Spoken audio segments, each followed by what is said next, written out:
Okay, let me explain it to you. Let me tell you exactly what happened. This was many, many years ago. So I met him, like him off, him like me off, me and him talk all the time at the bar at Jamrock.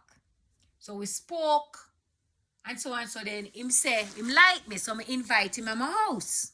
So then him come at my house and we sit down, we're having just a friendly conversation or whatever, whatever. So till him start to kiss me and whatever, whatever. So we ending up in my bed. Okay. Those time, you know, you have a little chair in your bedroom, like a little couch in your bedroom, and then you have your bed. Your bed is right there. Because remember, I'm just renting a place from this man. So, anyways, so me and him in at the house and we start to kiss up and then we get comfortable on the bed and whatnot not.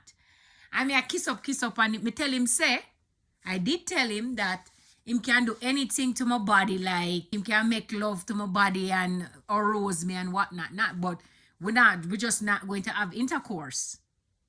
Because me, honestly, I don't know. I was just insecure and I was just not feeling it like me know me like him, but at the time I feel like he's not going to offer me a relationship. I don't know why I felt that way. I didn't have any reservation about having sex with him or not, but I just didn't want to just make myself a statistic. That is why I didn't really want to have sex with him, honestly. So, anyways, it happened that we did we are play around and whatnot, not and whatever, whatever. So after we done play around now, him said to me, him want jump me. So when Mrs. said him I get forceful, because one at the time he was getting very forceful after me tell him no, and me start to lock my foot like this. You know, woman lock them foot when them know say, and him back off him pants. And then him back off him pants, you know, but me never really did take a look down there. Then afterwards, me look down there when me see the size. Me say, no, sir. Me get scared. Me don't know if I scared, me get scared, but that did look too wicked, like too much for me. And me did get kind of scared and then it did get too arose. And then somehow me get up off of the bed and him go at the door and hold the door and wouldn't let me out. After that point, me did kind of get scared. Me did grab up my phone at one point and say me go call the police, but me didn't call the police that time. So guess who saved me? Mr. McLeod. Mr. McLeod come and open the grill and I saw.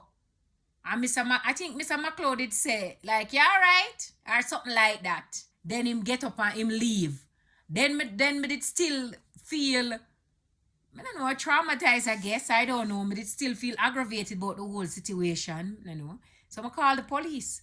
When I call the police say, oh, I tell the police what happened. So I said to the police, I have a friend who came and what him do to me and one and that and whatever.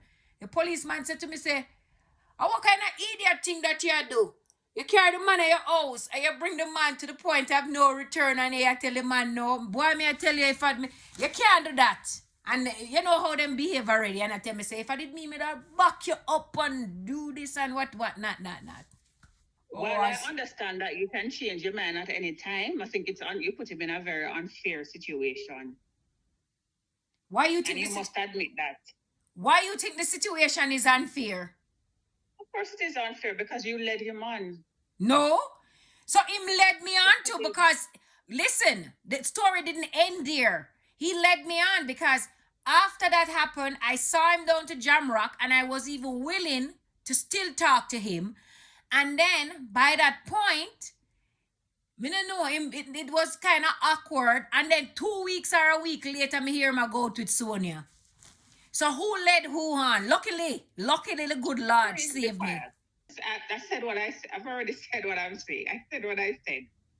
You can change your mind, yes, but you still put him in an unfair situation. So let me ask you something. So woman no say no when if them in a point of no return. When a man is at a point of no return, what? Okay, listen. It's not like you and the gentleman went out and he tried to assault you in a restaurant bathroom or in his car or while you're on a date. You invited him to your home. Mm-hmm. You moved from where you were sitting to your bedroom on your bed. Mm-hmm. You started making out with him. Mm-hmm. and then you decided to change your mind. There's nothing wrong with changing your mind. But I'm Right. saying you put him in an unfair situation. Well, yes, I probably did put him into an unfair situation, but um And when you said no, he should have had the self control to stop and not handle you, mishandle you. I understand all of that. But I too can understand how he must have felt. One, you bruised his ego. He was already aroused. And three, I guess he thought you were teasing him.